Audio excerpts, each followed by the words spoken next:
This is just a sample of the audiobook. To get the complete audiobook, access the link posted in the first comment. An insight which is of the heart rather than of the intellect. All of our great presidents, said Franklin D. Roosevelt, were leaders of thought at a time when certain ideas in the life of the nation had to be clarified. So Washington incarnated the idea of federal union, Jefferson and Jackson the idea of democracy, Lincoln, union and freedom, Cleveland, rugged honesty.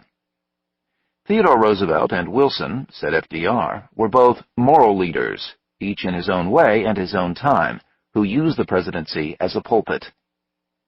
To succeed, presidents must not only have a port to seek, but they must convince Congress and the electorate that it is a port worth seeking. Politics in a democracy is ultimately an educational process, an adventure in persuasion and consent. Every president stands in Theodore Roosevelt's bully pulpit. The greatest presidents in the scholars' rankings, Washington, Lincoln, and Franklin Roosevelt, were leaders who confronted and overcame the Republic's greatest crises. Crisis widens presidential opportunities for bold and imaginative action, but it does not guarantee presidential greatness. The crisis of secession did not spur Buchanan, or the crisis of depression spur Hoover to creative leadership.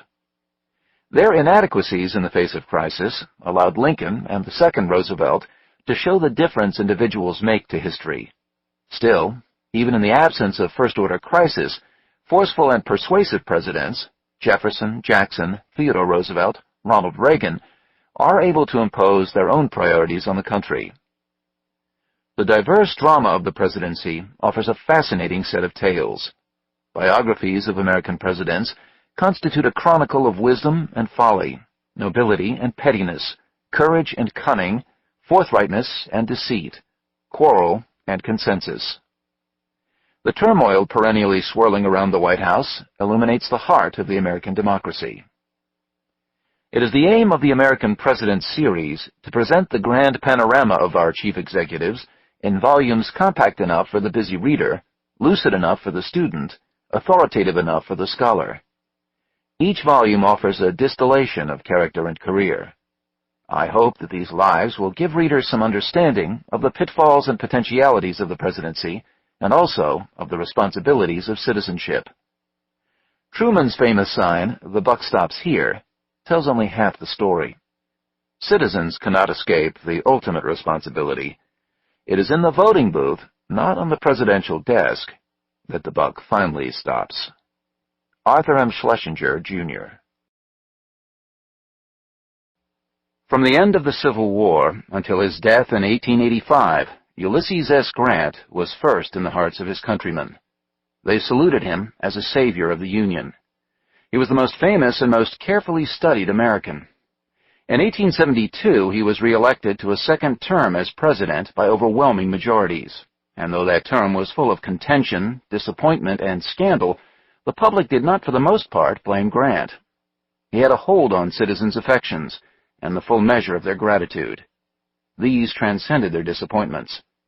Their feeling for him was not unlike the feeling Americans retain today for another president whose second term was not free of contention and controversy, Ronald Reagan. For both, a common extenuation was that they were ill-served by their subordinates. Grant's conduct as an ex-president served to make him more popular. He was beloved.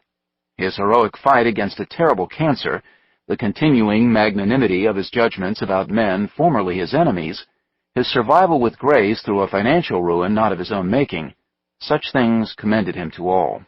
His funeral in New York City, in which Southern contingents marched proudly near the front of the procession, was an occasion for an overwhelming outpouring of public gratitude, mourning, affection. A giant had left the country, and the nation knew it. For most of the time of his public florescence, however, no one really knew quite what to make of Ulysses S. Grant.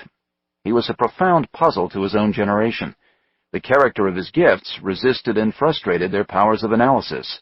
His taciturnity denied them his own views and justifications for what he had done. Grant was rarely an explainer or justifier. In politics, as in war, he addressed his problems, discharged his mission, and moved on. Of his possession of that rare combination of those qualities of character and mind that make for a great commander, there is and was no question. But the nature of that combination seems to have eluded people of his own time who tried to explain it, just as it has, until fairly recently, eluded biographers and historians who have tried, as each generation must, to explain him. Even when Grant looks at the camera dead on, there is an unfathomable opacity to him, an impenetrability that almost seems to dare people to impute things to him. He won us the war, he helped save the Plains Indians, he was the steady, if tormented, guarantor of Reconstruction.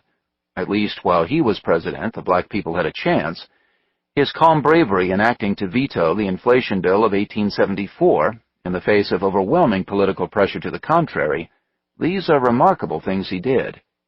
But the counts against him remain, sullen and immovable. Drunk, butcher, scandalmonger. A crude sort of man, perhaps of the type we need to run a war, and sometimes to run the country, but these things do not entitle him to fair assessment, not with other things we know. Under these vaguely recollected facts flowed a few others in mitigation. Wasn't he kind to Lee at Appomattox, even though he wore a soiled uniform? Didn't he write a great book, some kind of memoir, something to do with Mark Twain, that made his family enough money to live on after he had died from cancer up in the Adirondacks? The anecdotes that sustain these cameos seem preserved under a dusty lacquer. Wasn't it Lincoln who said something about getting the other generals some of Grant's brand of whiskey so that they could win battles instead of talking about what they needed to win battles?